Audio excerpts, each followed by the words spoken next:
بنگلہ دیشی وزیراعظم استعفیٰ دے کر بھارت فرار۔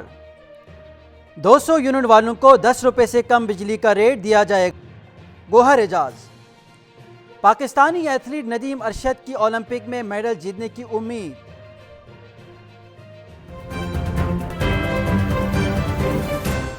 ملک میں ایک ماہ سے جاری پرتشدد مظاہروں کے بعد بنگلہ دیشی وزیراعظم حسینہ واجد استعفیٰ دے کر بھارت پہنچ گئی۔ بھارت میں موجود بنگلہ دیشی ہائی کمیشن نے خبر کی تصدیق کر دی ہے۔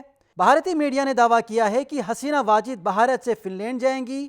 غیر ملکی خبر ایجنسی کے مطابق بنگلہ دیشی فوج نے وزیر اعظم حسینہ واجد کو مستعفی ہونے کے لیے 45 منٹ کی ڈیڈ لائن دی۔ شیخ حسینہ واجد نے تقریر ریکارڈ کرانے کی کوشش کی مگر انہیں تقریر ریکارڈ کرانے کا موقع نہیں دیا گیا۔ بنگلہ دیشی آرمی چیف جنرل وقار الزمان نے کہا ہے کہ ملک میں عبوری حکومت بنائی جائے گی۔ آرمی چیف نے کہا کہ ملک میں امن واپس لائیں گے۔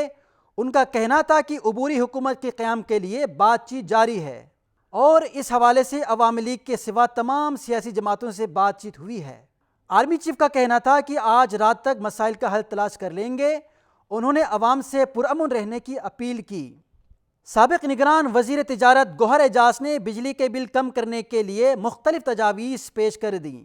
گوہر اعجاز نے اپنی تجاویز میں کہا کہ بجلی بلوں پر تمام ٹیکسز ختم کیے جائیں، آئی پی پیز کو 2000 ارب روپے کی ادائیگیاں روکی جائیں اور آئی پی پیز کو صرف بجلی پیدا کرنے پر ادائیگیاں کی جائیں۔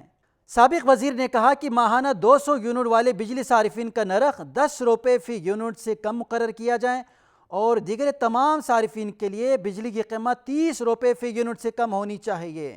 پیرس اولمپکس میں پاکستان کے آخری ایتھلیٹ اور میڈل جیتنے کی امید ارشد ندیم کل ایکشن میں ہوں گے۔ منتظمین نے جیولن تھرو مقابلے کے گروپس کا اعلان کر دیا جس میں ارشد ندیم اور نیبرز چوپڑا ایک ہی گروپ میں شامل ہیں۔ پیرس اولمپکس میں جیولین تھرو کے مقابلے کل دوپہر میں ہوں گے جس میں پاکستان کے ارشد ندیم اور بھارت کے نیبرز چوپڑا ایک ساتھ گروپ بی میں شامل ہوں گے۔